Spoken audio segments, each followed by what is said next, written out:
Hello everyone, मैं हूं Suman Roy and welcome back to my channel. So आज हमारे वीडियो का जो टॉपिक है वो बेसिकली 8th हाउस के ऊपर रहेगा। 8th हाउस के ऊपर इससे पहले भी हमने कई बार डिस्कस किया है, बट आज हम और डीपर लेवल पे 8th हाउस या 8th हाउस में बैठे हुए प्लैनेट के बारे में जानने की कोशिश करेंगे। बट उससे पहले अगर अभी तक आप लोगों ने मेरे चैनल को सब्सक्राइब नहीं किया है then please subscribe to the astro Vidyalaya channel and also press the bell icon, ताकि इस चैनल से रिलेटेड कोई भी वीडियोस आप मिस ना करें। और अगर आप मुझसे कोई भी पर्सनल कंसल्टेशन लेना चाहते हैं तो अभी आप लोग डिस्क्रिप्शन सेक्शन में चले जाइए, वहाँ से आपको सब डिटेल्स मिल जाएगा।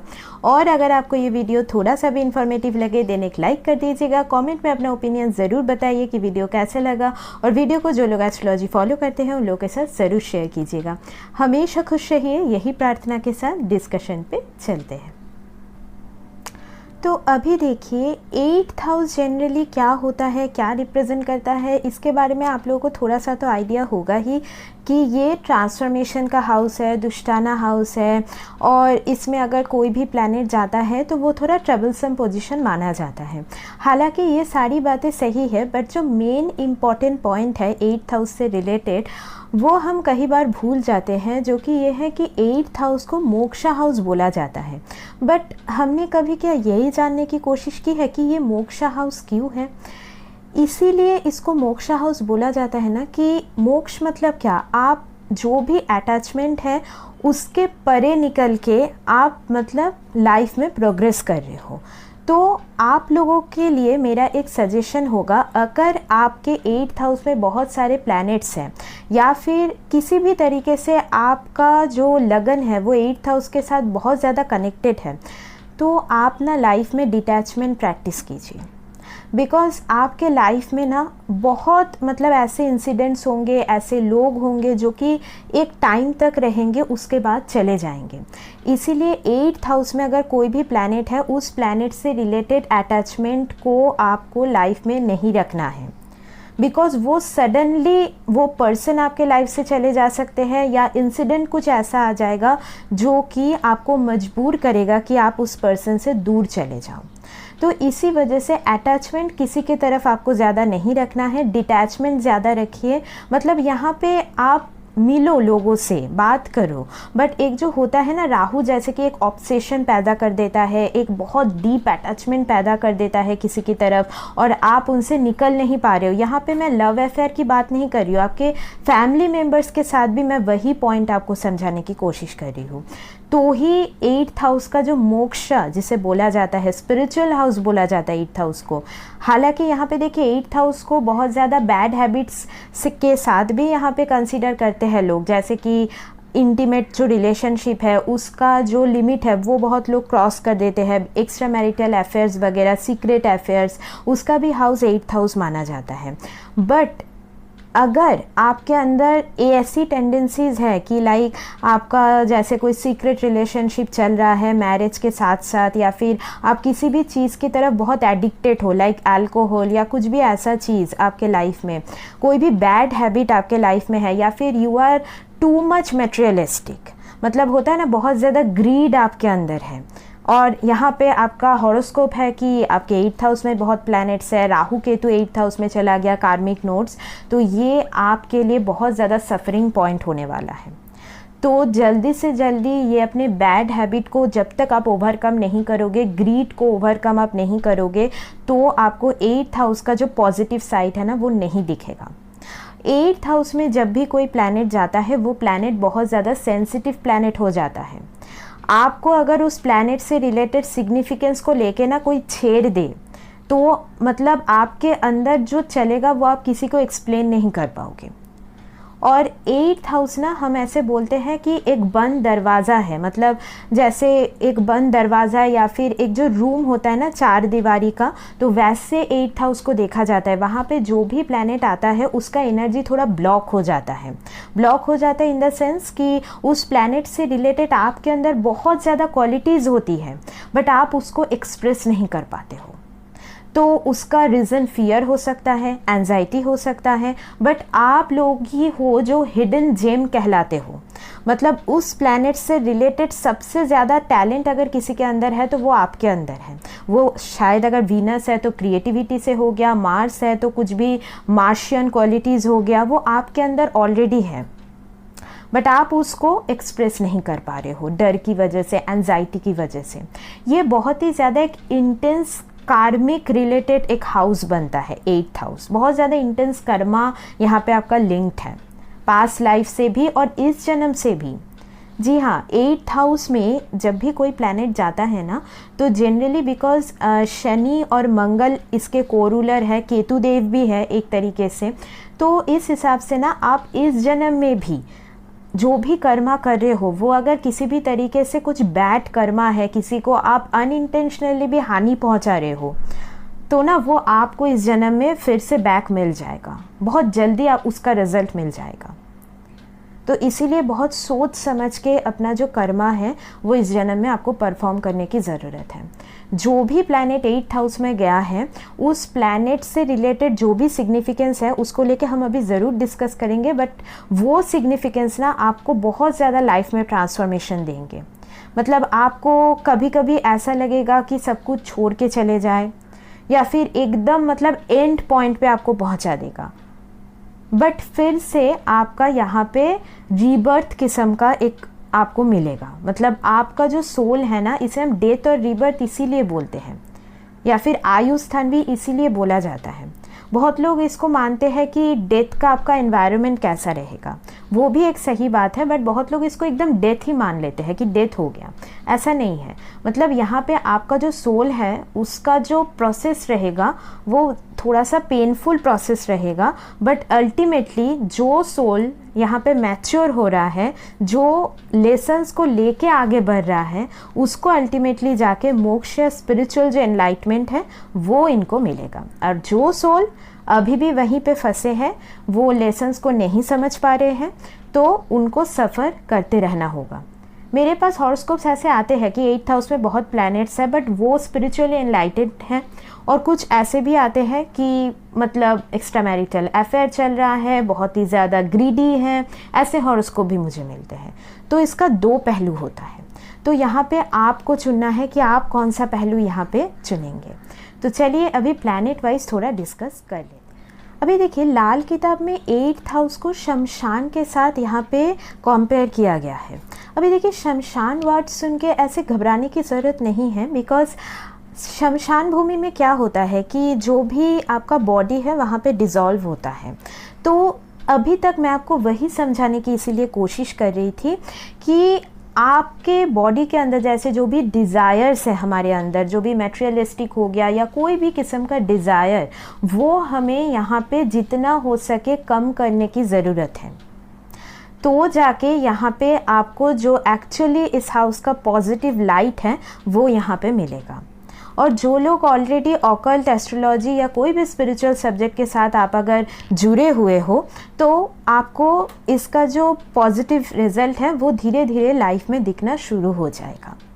ठीक है, तो अभी सन से स्टार्ट करते हैं। तो अभी देखिए, सन अगर आपके 8th हाउस में चला गया तो सन मेनली नेचुरल आत्मा कारक होके 8th हाउस में जाना, यहाँ पे बहुत ज़्यादा आपका जो सोल है ना वो इंटेंस सोल बन जाएगा। मतलब आप ना कोई भी चीज़ को, कोई भी सब्जेक्ट को ऐसे सरफेस लेवल पे आपको अच्छा नहीं लगेगा, आप उसका जो डीपर लेवल है उसमें जाने की कोशिश करोगे। एक रिसर्च टाइप ऑफ सोल यहाँ पे मैं बोल सकती हूँ आपका। और यहाँ पे आपके लाइफ में जो भी फादर फिगर, गवर्नमेंट फिगर होंगे ना, उनसे आपको कहीं ना कहीं लाइफ में हमेशा ट्रांसफॉर्मेशन मिलता रहेगा। और या फिर आपके सोल का जो ट्रांसफॉर्मेशन होगा लाइफ में, उसके पीछे आपके फादर का कुछ रोल हो सकता है, या फिर आपके पेरेंट्स और आपके करियर में भी यहाँ पे काफ़ी ज़्यादा ट्रांसफॉर्मेशन जैसा आपको फील होगा। और यहाँ पे जनरली मैं बोलूँगी कि सन जैसे कि लाइट को रिप्रेजेंट करता है, तो जैसे कि आप लोग अगर कोई भी रिसर्च रिलेटेड फील्ड या ऑकल्ट में भी परस्यू करोगे, या टैक्स, इंश्योरेंस, गवर्नमेंट फील्ड में भी ये लोग होते हैं, मतलब जिनका सन 8th हाउस में होता है, कई बार मेडिकल फील्ड में भी होते हैं, तो वहाँ पे ना आप लोग शाइन करते हो। बिकॉज सन जहाँ पे भी जाता है ना वो अपना लाइट वहाँ पे स्प्रेड करता है। इसका मतलब या फिर फेम आपको उस चीज़ से मिलता है जहाँ पे सन प्लेस्ड है। तो अगर 8th हाउस में सन आपके यहाँ पे अनएफ्लिक्टेड होके बैठे हैं तो जनरली 8th हाउस से रिलेटेड जो भी चीज़ें हैं वहाँ पे अगर आप पॉजिटिवली परफॉर्म करोगे तो आपको वहीं से फेम आएगा। और यहाँ पे जनरली देखिए कि सन अगर 8th हाउस में गया है तो कई बार अर्ली एजेस में आप ना अपने आइडेंटिटी को अच्छे से एक्सप्रेस नहीं कर पाते हो, थोड़ा बहुत आइसोलेटेड रहना अच्छा लगता है, या फिर कहीं ना कहीं कुछ हिडन फियर यहाँ पे एसोसिएटेड हो सकता है। तो यहाँ पे जनरली आपको अपने पर्सनैलिटी डेवलपमेंट के ऊपर बहुत ज़्यादा वर्क करने की ज़रूरत पड़ेगी, और तो बाद में जाके आप दूसरों को उन्हीं सारी चीज़ों में गाइड कर पाओगे।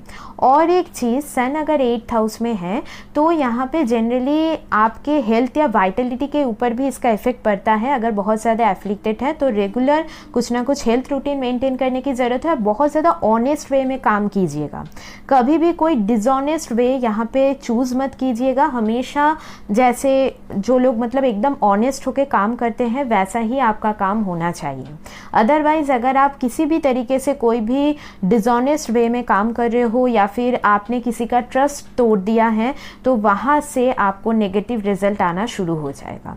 और अगर आपके कॉन्फिडेंस लेवल पे प्रॉब्लम होती है या फिर आइडेंटिटी इश्यूज़ है आपको कुछ, तो मैं आपको सजेस्ट करूँगी, या फादर के साथ हमेशा प्रॉब्लम, गवर्नमेंट से आपको अथॉरिटीज़ से, बॉसेस से प्रॉब्लम मिलती है, तो मैं आपको सजेस्ट करूँगी कि आप जैगरी का यूज़ कर सकते हो अपने डाइट में, डेली रूटीन में आप जैगरी का यूज़ कीजिए, ठीक है।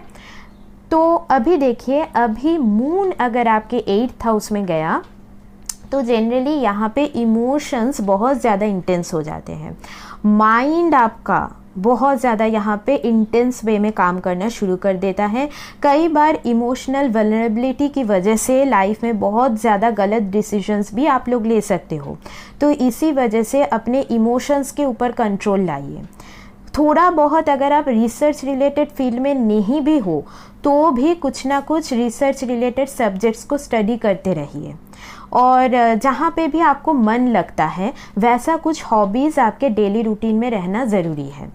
यहाँ पे देखिए, मदर फिगर के साथ आपका जो रिलेशन है वो ट्रांसफॉर्मेटिव रहता है, और कई बार मदर फिगर आपके लाइफ से सडन उनका चले जाना ये भी थोड़ा बहुत शो होता है। और आपके लाइफ में जो भी ट्रांसफॉर्मेशन आएगा उसका ट्रिगर पॉइंट आपका इमोशंस होगा, और आपके लाइफ में जो भी फीमेल फिगर, मेनली जो एल्डरली वुमेन हैं, वो रहेंगे।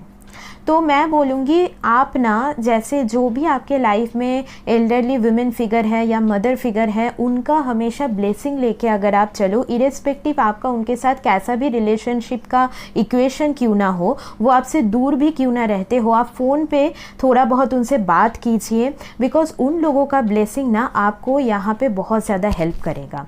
और यहाँ पे मैं बोल सकती हूँ कि जनरली अगर मून 8th हाउस में है तो कोई भी वाटरी प्लेस से थोड़ा सा, मतलब आपके एकदम घर के पास कोई भी पॉन्ड जैसा कुछ ऐसा नहीं होना चाहिए एकदम घर के पास, तो वहाँ से थोड़ा सा दूर रहिए। और या फिर अपने घर का जो वाटर का लीकेज सिस्टम है उसका थोड़ा सा ध्यान रखिए, ड्रेनेज सिस्टम वगैरह का थोड़ा सा ध्यान रखना ज़रूरी है।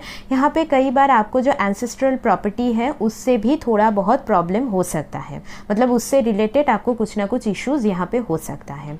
और यहाँ पे जनरली इमोशनल लेवल पे तो काफ़ी ज़्यादा अप्स एंड डाउन होता ही है, बट जनरली अगर आप इसके ऊपर काबू कर लोगे तो आप लाइफ में बहुत लोगों को अपने एक्सपीरियंस के थ्रू गाइड कर पाओगे, ठीक है। तो यहाँ पे इस चीज़ को थोड़ा सा प्रैक्टिस करना ज़रूरी है। और मून अगर 8th हाउस में है तो कई बार अर्ली चाइल्डहुड इन लोगों का अच्छा नहीं होता है, मतलब चाइल्डहुड का जो एक्सपीरियंस है वो इन लोगों को अच्छा नहीं मिलता है, बिकॉज मून चाइल्डहुड को भी रिप्रेजेंट करता है। हेल्थ अच्छा नहीं जाता कई बार, तो या फिर सडन कुछ डिजीज़ आ जाना, वाटर रिलेटेड प्रॉब्लम, जैसे वाटरी एरियाज से भी आपको कुछ इश्यूज़ हो सकता है। तो जनरली आप इस तरीके से अगर कुछ प्रॉब्लम फेस कर रहे हो या फिर आप बहुत ज़्यादा मेंटली डिप्रेस्ड रहते हो, बहुत छोटी छोटी चीज़ों को लेकर एंजाइटी आपको होने लगती है, तो आप अगर हो सके तो शिवलिंग का अभिषेक ज़रूर कीजिए मंडे को। ये आपको बहुत हेल्प करेगा। और जैसे मैंने बोला कि कोई भी एल्डरली फिगर का ब्लेसिंग आपके लिए, मतलब वुमेन फिगर का ब्लेसिंग आपके लिए अच्छा होगा। आप एनजीओज़ वगैरह में डोनेट कर सकते हो। और थोड़ा सा आप जैसे कि थोड़ा जैसे कि सिल्वर का कुछ भी ग्लास से पानी पीना, वैसा भी आप कुछ कुछ रेमेडीज़ यहाँ पे कर सकते हो। अभी देखिए, अगर यहाँ पे मार्स गए हैं 8th हाउस में, तो जनरली ये जो प्लेसमेंट है ये थोड़ा सा क्रिटिकल प्लेसमेंट तो बोला ही जाता है, बट यहाँ पे ना आपको अपना जो एनर्जी है, ड्राइव है, पैशन है, एंगर है, उसके ऊपर इस जन्म में काम करने की बहुत ज़्यादा ज़रूरत है। एंगर मैनेजमेंट के ऊपर काम करने की ज़रूरत है। कई बार ऐसा हो सकता है कि बहुत ज़्यादा मतलब आपको समझ में ही ना आए कि आप अपने जो अंदर का जो एनर्जी है उसको आप कैसे निकालें। तो इसीलिए रेगुलर कुछ ना कुछ फिज़िकल एक्सरसाइजेस, योगा यहाँ पे करना बहुत इम्पॉर्टेंट है। कई बार यहाँ पे जैसे कि मार्स सेक्सुअल एनर्जी को भी रिप्रेजेंट करता है, तो कुछ सेक्सुअल ट्रॉमा वगैरह भी यहाँ पे हो सकता है आपका, जिसको आपने एक्सपीरियंस किया है इस जन्म में, तो वो थोड़ा सा यहाँ पे वल्नरेबल हो सकता है। या फिर जैसे कि मंगल अगर 8th हाउस में है तो कई बार सडन एक्सीडेंट्स वगैरह का भी चांसेस यहाँ पे बढ़ जाता है, बट ये बहुत एक्सट्रीम केसेस में होता है। यहाँ पे फ़िलहाल मैं बोलूँगी कि आपके लाइफ में ना जो भी ट्रांसफॉर्मेशन आएंगे उसका कहीं ना कहीं उसके पीछे कोई भी मेल फिगर, अगर आप फीमेल हो तो आपके हस्बैंड का रोल रह सकता है, या फिर मैं बोल सकती हूँ कि यहाँ पे जनरली आपके लाइफ में कोई भी ब्रदर फिगर का भी यहाँ पे रोल रह सकता है। और बहुत ज़्यादा ना क्विक ट्रांसफॉर्मेशन होगा यहाँ पे, बिकॉज मंगल ना टाइम नहीं देता, आपको पता ही होगा, बहुत क्विक प्लैनेट है, तो बहुत ज़्यादा क्विक ट्रांसफॉर्मेशन आता है। बट एक चीज़ यहाँ पे अच्छी है कि मंगल अगर 8th हाउस में गया है ना, तो ये आपके करेज और विल पावर को बहुत ज़्यादा बढ़ा देता है। तो ये बहुत ज़्यादा अच्छी बात है ना कि आप ना ट्रांसफॉर्मेशन लाइफ में जो भी आएगा आप वहाँ से घबराओगे नहीं। बट बिकॉज यहाँ पे आप याद रखो, मंगल एक वॉरियर प्लैनेट है, वो एक सोल्जर है, वो किसी से इतना ज़्यादा घबराता नहीं है। तो इसीलिए लाइफ में जो भी ट्रांसफॉर्मेशन आएगा उसका आप हेड ऑन होके उसका सामना करोगे। ये प्लेसमेंट डिप्रेशन में जाने वाला प्लेसमेंट तो नहीं है, तो इसीलिए आपको वैसा कुछ इश्यूज़ नहीं होगा। बट फिर भी आप यहाँ पे रेगुलर थोड़ा सा हेल्थ चेकअप वगैरह मेंटेन कीजिए, ब्लड चेकअप वगैरह। और थोड़ा सा आपको ऐसा भी हो सकता है कि ब्लड रिलेटिव्स से भी आपको कुछ इश्यूज़ हो सकते हैं। आपके जो ब्लड रिलेटिव्स है उनसे आपको कुछ ना कुछ जैसे जेलसी वगैरह का भी यहाँ पे इंडिकेशन होता है, तो उसके ऊपर आपको थोड़ा ध्यान रखने की ज़रूरत है। स्पेशली आपके फैमिली में अगर कोई भी विडो फिगर है तो उनका ब्लेसिंग लेके आप चलिए, बिकॉज अगर मंगल 8th हाउस में गया है तो यहाँ पे आप समझ ही रहे हो ये एक मांगलिक पोजीशन बनता है, तो जो भी विमेन हैं उनके लिए ये थोड़ा सा क्रिटिकल मंगल है। और इस हिसाब से मैं बोलूँगी कि थोड़ा बहुत आपके आसपास भी जो ऑर्गेनाइजेशंस है जो विडो फीमेल्स के लिए काम करते हैं, उनके लिए आप अगर कुछ डोनेट करो, उनका आशीर्वाद लेके चलो, तो यहाँ पे आपको लाइफ में ज़्यादा कुछ प्रॉब्लम्स नहीं आने वाला।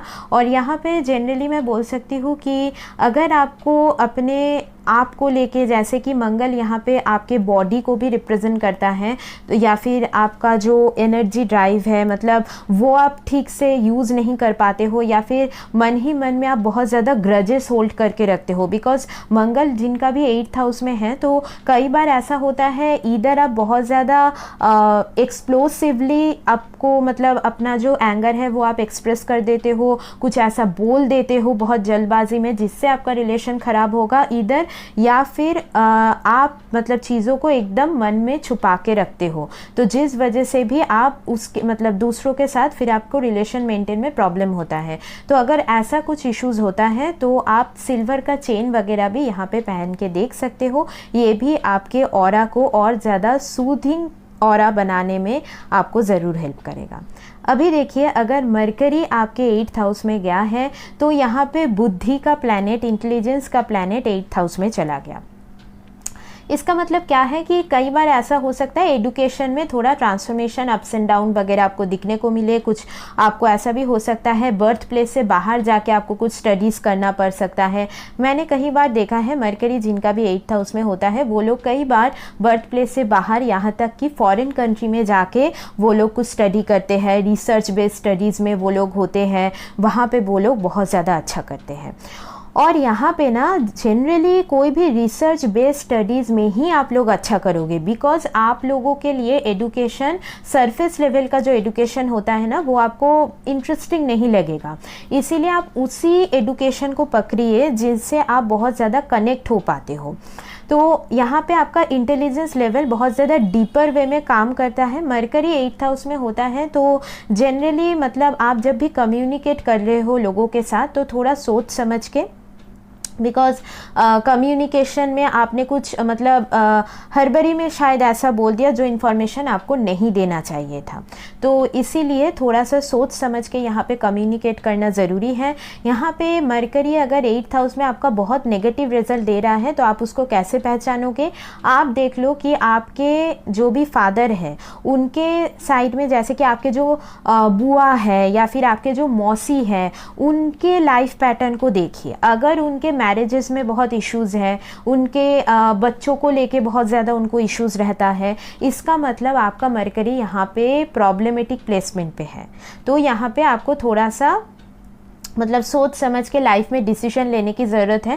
बिकॉज़ यहाँ पे लाइफ में जब भी आप सपोज़ कुछ डिसीजन लोगे उसमें आपका मेनली यहाँ पे मैं बोल सकती हूँ जो डीपर लेवल ऑफ अंडरस्टैंडिंग है वो होना चाहिए। एकदम बहुत जल्दी डिसीजन मत लीजिए। वो रिलेशनशिप मैटर में भी मैं बोलूँगी कि उस चीज़ को थोड़ा सा आपको ध्यान में रखना होगा। और मरकरी अगर आपके 8th हाउस में है तो जनरली एक चीज़ आप ये भी कर सकते हो, जे आपके फैमिली में जो भी मतलब बहुत ज़्यादा यंग फीमेल्स है, जैसे कि 16 के बिलो, या फिर आप उनको पढ़ाई में मदद कर दीजिए, या फिर कोई भी तरीके की डोनेशन आप वेडनेसडे को उनके लिए कर सकते हो, या फिर सपोज़ आप जो भी एजुकेशनल ऑर्गेनाइजेशंस है जो कि बच्चों के लिए काम करते हैं तो आप वहाँ पे भी कुछ ना कुछ दान कर सकते हो अपने मुताबिक। किताबों का दान हो गया या कुछ भी ऐसा। तो इससे भी आपका जो मरकरी का यहाँ पे जो 8th हाउस में गया है, इससे आपको काफ़ी ज़्यादा मतलब जो पॉजिटिव इफ़ेक्ट है इसका वो चीज़ मिलेगा। बट हालांकि मरकरी 8th हाउस में होता है ना तो बहुत ज़्यादा मतलब कई बार ऐसा होता है ना, जो चीज़ आपने किया नहीं है उसके लिए लोग आपको ब्लेम कर देते हैं, या फिर आपका नाम खराब करने की कोशिश जो लोग करते हैं, मतलब वैसा कुछ कई बार होता है। बिकॉज मरकरी आपके नेम को भी रिप्रेजेंट करता है, तो वो 8th हाउस में होना मतलब थोड़ा सा प्रॉब्लमेटिक प्लेसमेंट है ये। तो कई बार आपने कुछ नहीं किया है, मतलब बिना बात के मतलब कुछ ना कुछ प्रॉब्लम क्रिएट होना, ये कुछ चीज़ें आप नोटिस कर सकते हो। तो थोड़ा मतलब यहाँ पे अगर बहुत ज़्यादा ऐसा नेगेटिव इफेक्ट आपको मिल रहा है तो जनरली मैं बोलूँगी कि थोड़ा ग्रीन प्लांट्स वगैरह का भी आप अगर उनमें भी पौधे वगैरह में पानी डालो तो वो भी अच्छा है। और गणेश जी की पूजा तो आप लोगों के लिए हमेशा अच्छी रहेगी। अभी देखिए, अगर गुरु आपके 8th हाउस में गया है, मतलब जुपिटर 8th हाउस में गया है, तो यहाँ पे अगेन मैं बोल सकती हूँ कि आप लोग बहुत ज़्यादा स्पिरिचुअल काइंड ऑफ पर्सन हो। और जुपिटर के 8th हाउस में जाना, लाल किताब में बोला जाता है कि आप लोग जब भी मतलब बहुत ज़्यादा प्रॉब्लमेटिक प्लेसमेंट, प्रॉब्लमेटिक जोन पे यहाँ पे चले जाओगे तो भगवान का जो ब्लेसिंग है ना वो हमेशा आपके लिए मैजिक की तरह काम करना स्टार्ट कर देगा। तो इसीलिए आप कोई भी प्रॉब्लम में ना बहुत ज़्यादा दिन तक फंसे नहीं रहोगे। तो ये एक बहुत ज़्यादा पॉजिटिव पॉइंट है कि आप लोगों के साथ हमेशा ऊपर वाले का ब्लेसिंग यहाँ पे रहता है। और यहाँ पे मैं बोलूँगी कि आप लोग जैसे कोई भी 8th हाउस से रिलेटेड चीज़ें जैसे एस्ट्रोलॉजी हो गया, स्पिरिचुअलिटी हो गया, इन सब के डोमेन पे अगर काम करोगे तो आप बहुत अच्छा यहाँ पे आपको रिजल्ट मिलेगा। और यहाँ पे जनरली देखिए, आपके लाइफ में ट्रांसफॉर्मेशन का जो ट्रिगर पॉइंट होगा वो गुरुओं के थ्रू ही आ सकता है, या फिर ऐसा हो सकता है कि एस्ट्रोलॉजर्स के थ्रू भी आपके लाइफ में ट्रांसफॉर्मेशंस आए, या फिर जनरली मैं बोलूँगी कि अगर आपका एक्सपीरियंस आपके टीचर्स के साथ, गुरुओं के साथ अच्छा नहीं होता है, मतलब कुछ बैड एक्सपीरियंसेस आपको रहा है, तो इस हिसाब से ना आप डेली थर्सडे को थोड़ा मंदिर में जाइए, वहाँ पे जो भी प्रीस्ट है, पंडित जी हैं, उनका आशीर्वाद अगर आप लेके आओगे तो यहाँ पे ये चीज़ें थोड़ा थोड़ा करके घटना स्टार्ट हो जाएगा। और जुपिटर अगर 8th हाउस में है तो जनरली बिकॉज ये जीव कारका माने जाते हैं, तो कोई भी इमरजेंसी रिलेटेड वर्क में भी, जैसे मेडिकल इमरजेंसी रिलेटेड वर्क में भी आप बहुत ज़्यादा अच्छा करते हो। लोग आपको जब भी बहुत ज़्यादा ट्रबल में पड़ते हैं ना तो आपके पास आते होंगे। ये भी कई बार होता है कि लोग बहुत ज़्यादा ट्रबल में आपके पास आएंगे एडवाइजेस लेने, तो आप उनको एडवाइजेस दीजिए, बिकॉज इससे आपका जो कार्मिक बैकलॉग है ना वो यहाँ पे ख़त्म होना शुरू हो जाएगा।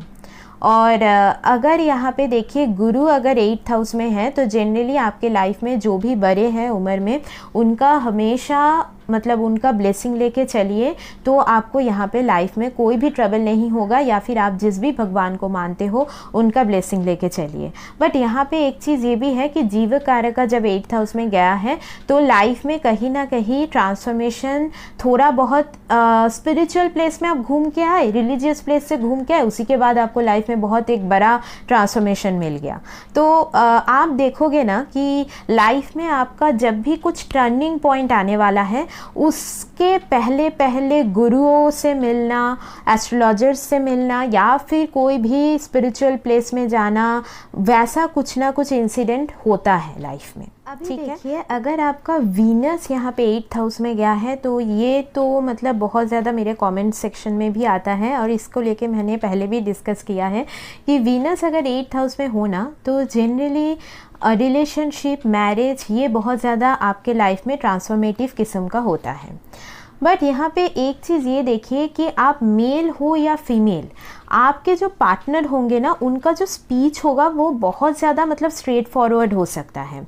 मतलब हम बोलते हैं ना कि मतलब ऐसे बोलते हैं वो लोग जो आपको मतलब थोड़ा अजीब लगे, मतलब अच्छा ना लगे कई बार। हालांकि ऐसा नहीं होता कि उनका वॉइस एकदम अच्छा नहीं है, वॉइस इनका अच्छा होता है, बट बोलने का तरीका कई बार रूड हो सकता है। और यहाँ पे ना जनरली वीनस अगर 8th हाउस में है तो आप जितना हो सके अपने तरफ से मैरिज में डिवोशन रखिए। ट्रस्ट जो भी मैरिज का होता है ना, बिकॉज हर रिलेशनशिप का जो मेन फैक्टर वो ट्रस्ट होता है, फेथ होता है, वो अपने तरफ से 100% रखिए, उसके बाद पार्टनर के ऊपर छोड़ दीजिए। आपने अगर किसी भी तरीके से अपने पार्टनर को चीट कर दिया, उनको किसी भी तरीके से आप छेड़ रहे हो बहुत ज़्यादा, तो ना ये आपके लिए बहुत नेगेटिवली काम करेगा। आप देखोगे आपका फिनेंसेस में यहाँ पे प्रॉब्लम आना स्टार्ट हो जाएगा।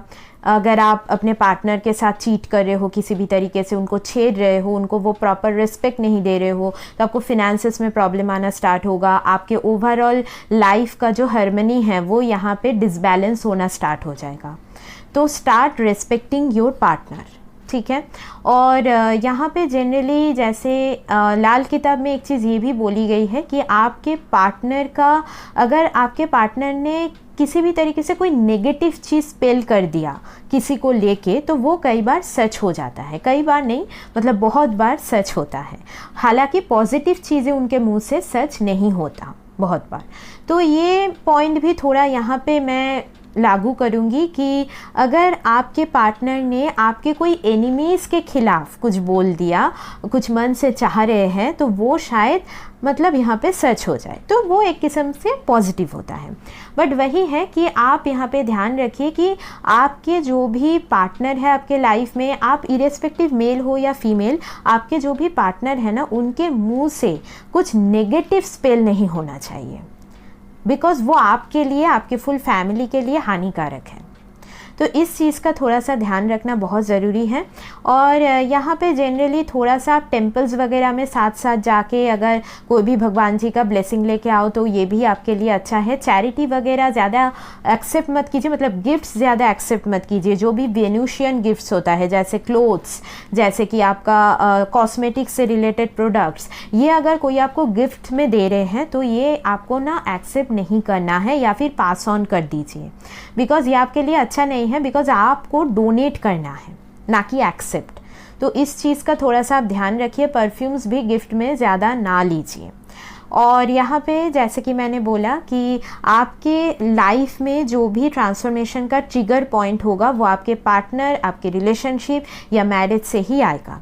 यहाँ पे कई बार आपके अंदर बहुत क्रिएटिविटी होंगी, आपके अंदर बहुत ज़्यादा लव एंड रोमांस होगा, बट उसको भी आप कैसे बैलेंस कर रहे हो, उस एनर्जी को आप कैसे चैनलाइज कर रहे हो, उसके ऊपर भी बहुत कुछ यहाँ पे डिपेंड करेगा। अर्ली लाइफ में रिलेशनशिप्स का जो एक्सपीरियंस होता है वो बहुत अच्छा नहीं होता है, तो जनरली वेनस जिनके 8th हाउस में होता है उन लोगों से मेरा एक ही रिक्वेस्ट होगा, प्लीज़ 25 एज से पहले रिलेशनशिप में बहुत ज़्यादा इमोशनली इन्वॉल्व मत होइए। 8th हाउस का वेनस बहुत ज़्यादा एक आपको पॉजिटिव रिजल्ट भी दे सकता है मनी मैटर में, सडन मनी ग्रोथ, बहुत पैसा आपको दे सकता है, बट अगर आप मतलब रिलेशनशिप में बहुत इंडल्जेंस यहाँ पे आपका हो रहा है अल्कोहल वगैरह में, तो ये नेगेटिव रिजल्ट भी दे सकता है। और रिलेशनशिप को लेके बहुत अकेलापन फील होना, आइसोलेटेड फील होना, तो वैसा भी हो सकता है।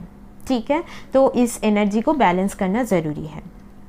अभी देखिए, अगर सैटर्न आपके 8th हाउस में है तो जनरली जो करियर का लाइफ होता है वो थोड़ा ट्रांसफॉर्मेटिव होता है। करियर में काफ़ी ज़्यादा अप्स एंड डाउन आपने देखा होगा, बट जनरली सैटर्न अगर 8th हाउस में है ना, तो लाल किताब में एक चीज़ बोली गई है कि आप ही अपने डेस्टिनी के कंट्रोलर होते हो। जी हाँ, आप अपने विल पावर के थ्रू अपने डेस्टिनी को जो मतलब चेंज करने का अगर क्षमता किसी के अंदर है ना, वो आपके अंदर है। इसीलिए हार्डवर्क और एफर्ट में बिल्कुल कमी नहीं रखनी है। सैटर्न अगर 8th हाउस में होता है तो कई बार इंटीमेट रिलेशनशिप्स में प्रॉब्लम लाता है, फियर लाता है, एंजाइटी लाता है। कोई भी आपका एक्सपीरियंस अपने फादर फिगर से कुछ प्रॉब्लमेटिक हो सकता है, वो प्रॉपर लव ना मिलना, इसका भी चांसेस कई बार देखा जाता है। शनि अगर 8th हाउस में होता है तो ट्रांसफॉर्मेशन थोड़ा धीरे धीरे आता है। लाइफ में जो भी आपको ग्रोथ मिलेगा वो कई टाइम तक मेहनत करने के बाद जाके आपको मिलता है, और थोड़ा लेटर एज में जाके आपको वो चीज़ मिलता है। थोड़ा सा यहाँ पे मैं ये भी बोलूँगी, सैटर्न के साथ अगर कोई भी प्लैनेट का यहाँ पे कंजंक्शन हो जाता है तो कई बार ऐसा होता है फैमिली में बहुतों का मतलब सपोज़ आप जब जन्मे हो उससे पहले कुछ लोगों का डेथ हुआ है फैमिली में, ऐसा भी कई बार होता है, बट ये नेसेसरी चीज़ नहीं है। बट मेनली यहाँ पे सैटर्न अगर 8th हाउस में है तो आप अगर कोई भी सपोज़ गवर्नमेंट के टैक्स डिपार्टमेंट में हो, रिसर्च फील्ड में हो, तो बहुत अच्छा है आप लोगों के लिए। बट यहाँ पे ना कोई भी करियर की तरफ एकदम आपको जब भी आप बहुत अटैच्ड हो जाओगे तब भी कुछ सर्कमटेंसेस ऐसा आएगा कि आपको वहाँ से मतलब मूव करना पड़ जाए, तो थोड़ा डिससेटिस्फेक्शन रहता है कई बार करियर के रिगार्डिंग, तो ये चीज़ देखी जाती है। और यहाँ पे सैटर्न अगर 8th हाउस में है तो जनरली मैं बोलूँगी कि आपके लाइफ में करियर के थ्रू, आपके लाइफ में जो भी अथॉरिटी फिगर्स या फादर फिगर के थ्रू भी आपके लाइफ में कई बार यहाँ पे ट्रांसफॉर्मेशन वगैरह ट्रिगर होता है। ठीक है, अभी देखिए, अगर राहु यहाँ पे प्लेस्ड है या फिर केतु, तो ये दो नोड्स आपके 8th हाउस में जो भी मतलब राहु और केतु में से जो भी प्लेस्ड है, बहुत sudden transformation first of all show करता है। अगर राहु प्लेस्ड है ना, तो आपको फर्स्ट ऑफ ऑल कोई भी ऐसे उपाय से पैसा नहीं कमाना है जो एक्चुअली मतलब प्रॉपर वे नहीं है। मतलब किसी को चीट करके पैसा इनकम करना, ये चीज़ आपके लिए बहुत गलत साबित हो सकता है, तो आपको उस चीज़ के ऊपर बहुत ध्यान रखने की ज़रूरत है। और राहु अगर 8th हाउस में है तो मैंने जैसे पहले भी बोला था कि इन लॉज के साथ जो भी रिलेशनशिप है उसमें थोड़ा सा आप मेंटेन कीजिए बाउंड्री। और यहाँ पे कई बार राहु केतु का 8th हाउस में होना जो मैरिटल जो ब्लिस है या लॉन्जिविटी है उसमें खतरा जैसा शो होता है, हालांकि और प्लैनेट का एस्पेक्ट वगैरह भी यहाँ पे डिपेंड करता है। बट राहु केतु का 8th हाउस में होना जनरली आप ऑकल्ट सब्जेक्ट या एस्ट्रोलॉजी की तरफ भी आपका इंक्लाइनेशन बहुत ज़्यादा बढ़ा देता है, और लाइफ में कई बार चीज़ें बहुत सडनली यहाँ पे घटती है। राहु हो या केतु हो, राहु जनरली बहुत सडनली मतलब चीज़ों को एकदम वो बोलते हैं ना कि आपको कोई क्लू नहीं मिला, मतलब क्लूलेस हो गए आप कि क्या हुआ मेरे साथ सडनली, तो ऐसा कई बार राहु का 8th हाउस में होना शो करता है। तो फैमिली में कई बार सडन एंडिंग्स वगैरह भी आपने देखा होगा शायद, जिनका भी राहु 8th हाउस में है। और आपके जो भी क्लोज फैमिली मेम्बर्स हैं उनके ऊपर एकदम आँख मूंद के भरोसा मत कीजिए, बिकॉज कई बार उनसे बहुत ज़्यादा हिडन जेलसी, शत्रुता वगैरह भी मिलता है लोगों को, जो मैंने देखा है। तो इसके ऊपर आपको थोड़ा सा केयरफुल होने की ज़रूरत है। केतु 8th हाउस में है तो कई बार यहाँ पे थोड़ा सर्जरी वगैरह या फिर यूरिनरी इश्यूज़ वगैरह भी दे देता है, बट वो डिपेंड करता है कि केतु आपका यहाँ पे कैसे काम कर रहा है। बट केतु जिनका 8th हाउस में होता है, इन लोगों का ना इंट्यूशन बहुत स्ट्रांग होता है। मैंने जो देखा है कि इन लोगों का सिक्स सेंस बहुत अच्छे से काम करता है, और ये लोग एस्ट्रोलॉजी, ज्योतिष या जो भी मतलब तंत्र वगैरह है उसमें भी ये लोग बहुत ज़्यादा अच्छे करते हैं। और अगर आप अपने जो भी एनर्जी है, केतु इन 8th हाउस, आप जो भी एनर्जी है उसको अगर पॉजिटिवली चैनलाइज करोगे, एक स्पिरिचुअली किसी को हील करने में हेल्प करोगे, तो आपके साथ भी यहाँ पे पॉजिटिव चीज़ें होंगी। आपके हेल्थ में अगर कुछ इश्यूज़ है वो ख़त्म होना यहाँ पे स्टार्ट हो जाएगा। यहाँ पे देखिए जैसे कि सैटर्न, राहु, केतु, ये तीनों में से कोई भी प्लैनेट यहाँ पे क्यों ना प्लेस्ड हो, आप ना अपने जो कैरेक्टर है उसको सही से रखने की कोशिश कीजिएगा। सैटर्न अगर स्पेशली 8th हाउस में है ना, तो यहाँ पे मैं थोड़ा सा फिर से सैटर्न का एक बार बोल रही हूँ कि अल्कोहल बिल्कुल नहीं आपको कंज्यूम करना है। अल्कोहल से जितना हो सके दूरी रखिए। राहु अगर 8th हाउस में है तो जब भी आप जैसे कि घर का जो छत का पोर्शन है, रूफ का पोर्शन, जब भी आप चेंज कर रहे हो तो थोड़ा ध्यान से, मतलब उसमें थोड़ा सा पहले से सावधानी बरतने की यहाँ पे ज़रूरत है, बिकॉज कई बार वास्तु की वजह से बहुत ज़्यादा इश्यूज़ आ जाते हैं।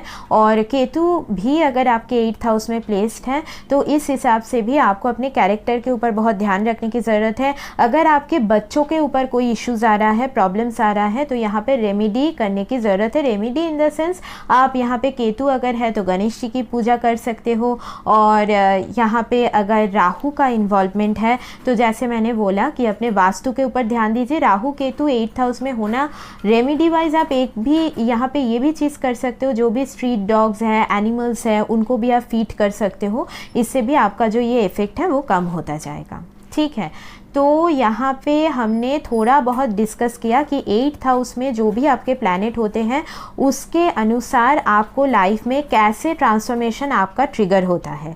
तो इसको लेके हमने डिस्कस किया आज। इसके बाद भी हम और ज़्यादा इसको लेके और ज़्यादा डिटेल डिस्कशन करेंगे, बट आज इतना तक ही, और इसके बाद हम लोग फिर मिलेंगे नेक्स्ट वीडियो में। तब तक के लिए take care and bye bye.